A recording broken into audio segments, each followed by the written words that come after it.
Everyone. तर कसे आहात तुम्ही सगळे? आय होप सगळे मजेत, आनंदात आणि खूप छान असणार. सगळ्यात आधी तर गुढीपाडव्याच्या सगळ्यांना खूप खूप खूप मनापासून शुभेच्छा.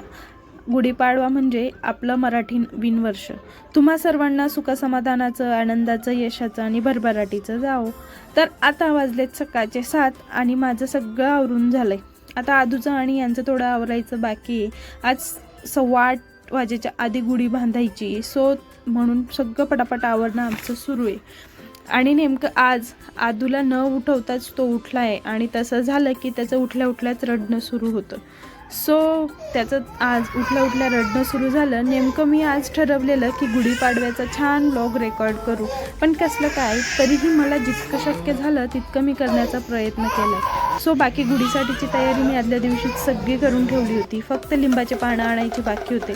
सो यांचं आवरून झाल्यावर यांनी जाऊन ते आणले आणि हे गेल्यानंतर मग आदूला थोडं गोड गोड बोलून, तो रडत होता म्हणून त्याला शांत केलं आणि मग त्याची आंघोळ वगैरे करून त्यालाही गुढी बांधण्यासाठी मस्त रेडी करून ठेवलं. फक्त पॅन्ट घालायची बाकी आहे. सो त्याच्यानंतर मग मी देवपूजा करायला घेतली. म्हटलं गुढी बांधायच्या आधी आपण देवपूजा करून घेऊया. सो गुढीला मी छान ग्रीन कलरची साडी घातली. हलवा खूप दिवसाआधीच मी घेऊन ठेवलेला होता. सो सगळी तयारी झाल्यावर गुढी उभारायला घेतली, पण काठी थोडी छोटी पडत असल्यामुळे थोडं ॲडजस्ट करावं लागलं. कारण पहिल्यांदा आम्ही या घरी गुढी उभारली होती. लग्न झाल्यापासून मी एकही वर्ष पाडव्याला इथं नव्हती. हे पहिलंच वर्ष आहे जे मी इथे आहे. सो मला जसं सुचत गेलं तसं मी करत गेली.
आता गुढीपाडवा म्हटल्यावर काहीतरी गोडधोड घरात नक्कीच होतं, कारण गुढीला गोड नैवेद्य देतात म्हणून. तर आमचा आजचा मेनू होता श्रीखंड पुरी, बटाट्याची भाजी, व्हेज पुलाव आणि कुरडई पापड वगैरे.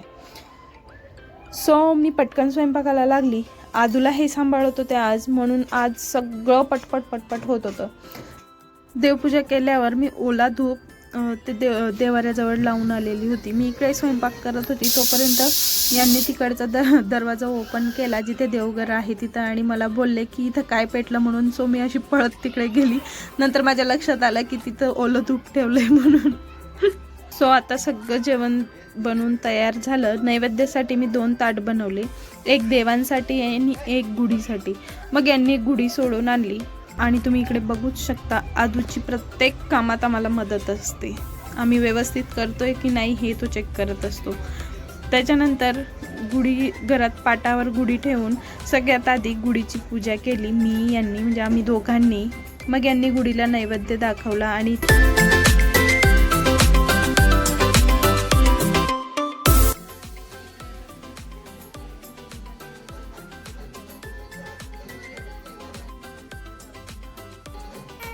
त्यानंतर मग आम्हीही जेवायला घेतले. सो आम्ही इकडे आता जेवण संपवतो आणि माझा व्हिडिओ देखील मी इथं संपवते. व्हिडिओ आवडल्यास लाईक करा, कमेंट करा आणि चॅनलला जर सबस्क्राईब केलं नसेल तर सबस्क्राईब पण करा. परत भेटू नवीन एका व्हिडिओसोबत. तोपर्यंत बाय.